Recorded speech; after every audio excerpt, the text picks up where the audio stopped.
जय गुरुदेव।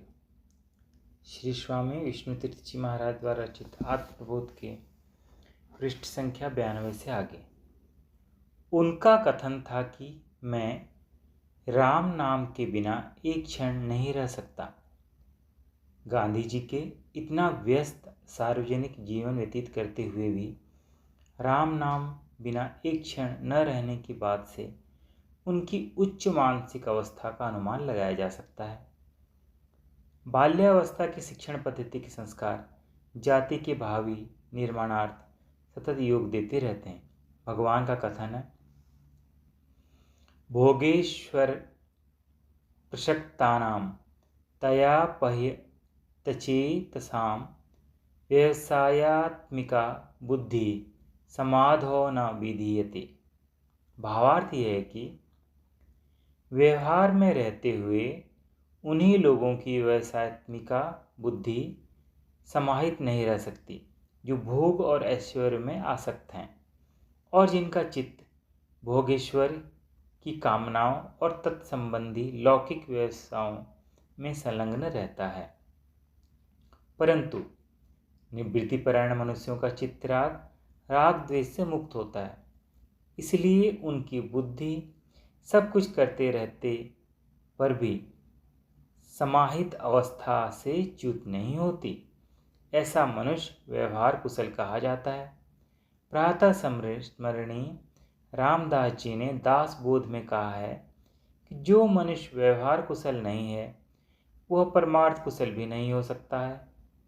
इसलिए लौकिक व्यवहार को निभाते हुए मन को समाहित बनाए रखने का अभ्यास परमार्थ की सिद्धि प्रदान करता है।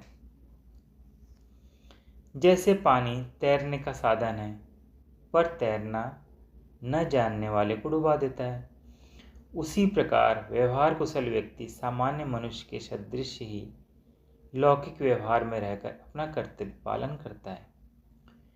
उसका व्यवहारिक जीवन आध्यात्मिक प्रगति में सहायक होता है और परमार्थ का अंग बन जाता है। योगः कर्मसु कौशलम का अभिप्राय यही है।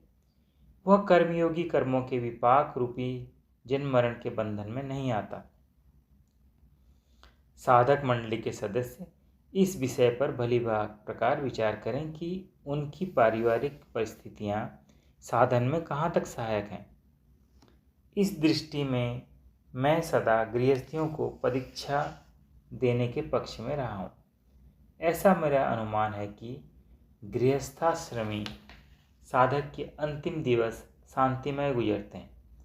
प्राय ऐसे भी मनुष्यों से समागम होता रहता है जिन्होंने अपने दाम्पत्य जीवन में कुछ साधन भजन नहीं किया, वृद्धावस्था आने पर ईश्वर की ओर प्रवृत्त हुए, परंतु यही शिकायत करते हुए सुने गए हैं कि उनका मन स्थिर नहीं होता और अधिक समय व्यर्थ ही नष्ट होता है।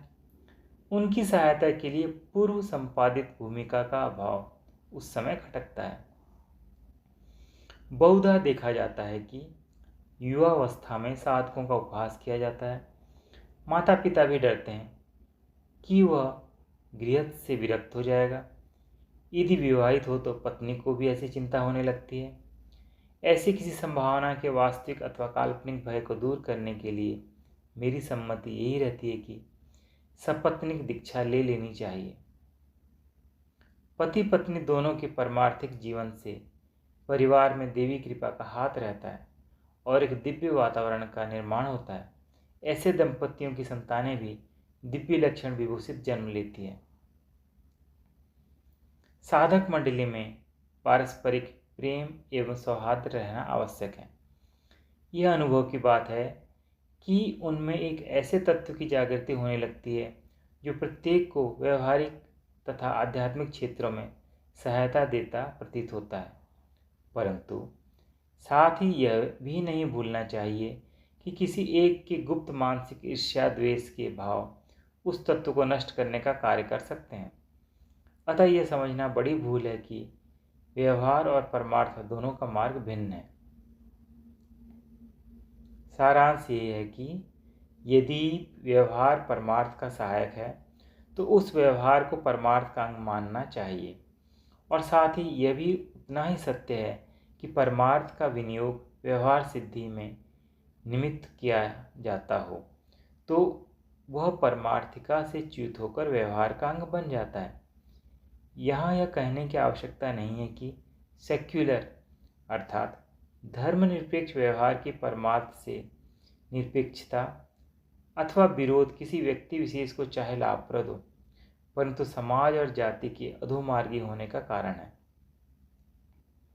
श्री स्वामी विवेकानंद जी के कथनानुसार धर्म प्रधान हिंदू संस्कृति का नाश जाति की मृत्यु का अग्रदूत सिद्ध होगा। आज से लगभग 50 वर्ष पूर्व श्री स्वामी जी महाराज ने चेतावनी दी थी कि जिस समय हिंदू जाति अपने परंपरागत धर्म से विमुख हो जाएगी उसी समय उसी का मृत्यु समझना। ये पहले कहा जा चुका है कि भारतीय शिक्षण पद्धति में गुरु परंपरा का एक विशेष स्थान है।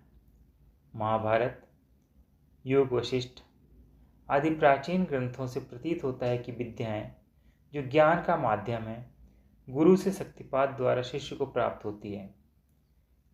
इसलिए भौतिक और आध्यात्मिक भेद जो आधुनिक युग में दोनों की पृथक्करण का कारण है उस युग में नहीं था।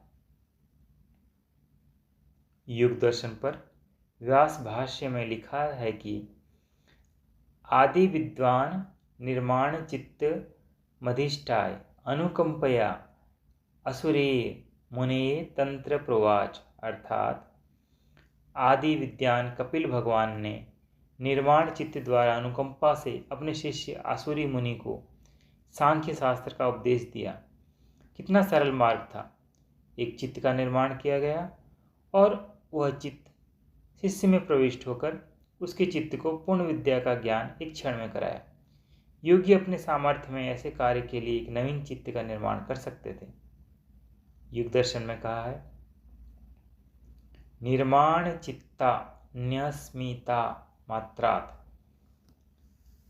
अर्थात शक्तिपात में चित्त का निर्माण तो नहीं किया जाता, परंतु गुरु अपने संकल्प से शिष्य में अपनी आत्मिक शक्ति को प्रविष्ट करता है, जो शिष्य की सुप्त आध्यात्मिक शक्ति को प्रबोधित करके गुरु के पास लौट आती है। तांत्रिक परिभाषा में इसे शक्तिपात दीक्षा द्वारा कुंडलिनी शक्ति की जागृति कहा जाता है। यह क्रम भारत में प्राचीन काल से गुरु शिष्य परंपरा द्वारा अद्यापि विद्यमान है। योग वशिष्ठ में उल्लेख है कि विश्वामित्र ने वशिष्ठ जी की महानता बताते हुए कहा, हे वशिष्ठ, महाभाग ब्रह्मपुत्र महानसी गुरुत्वम शक्तिपातेन दक्षिणादेव दर्शितम।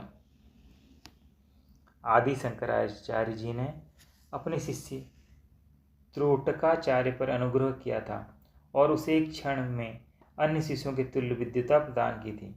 महाभारत में उद्दालक, सत्यकाम, जाबाल प्रभृति ऐसे दृष्टांत मिलते हैं।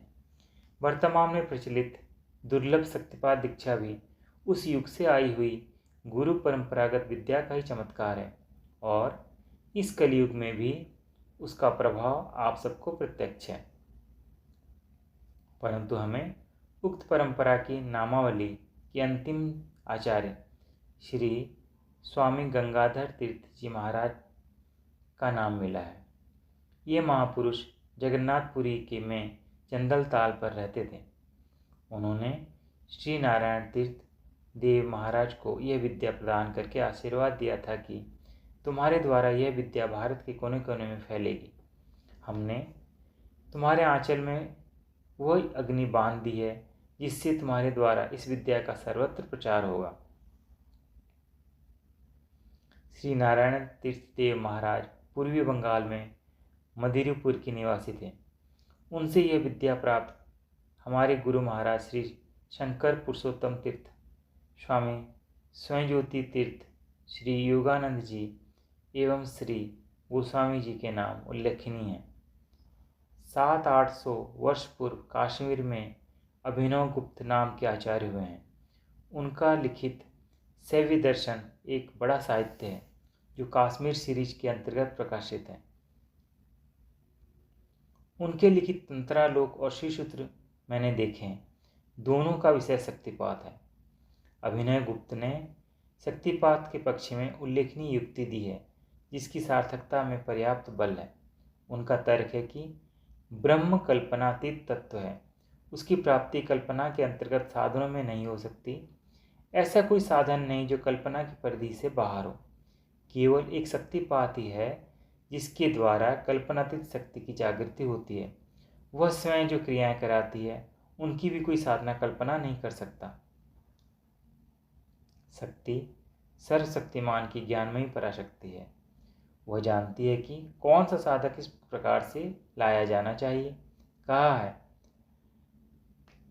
श्वेताश्वरोपनिषद के अनुसार परास्य शक्ति विर्विध्येव सूर्यते स्वाभाविकी ज्ञान बल क्रिया च। चित्त से तादात्म्य के कारण जीव का जीवत्व मिथ्या है।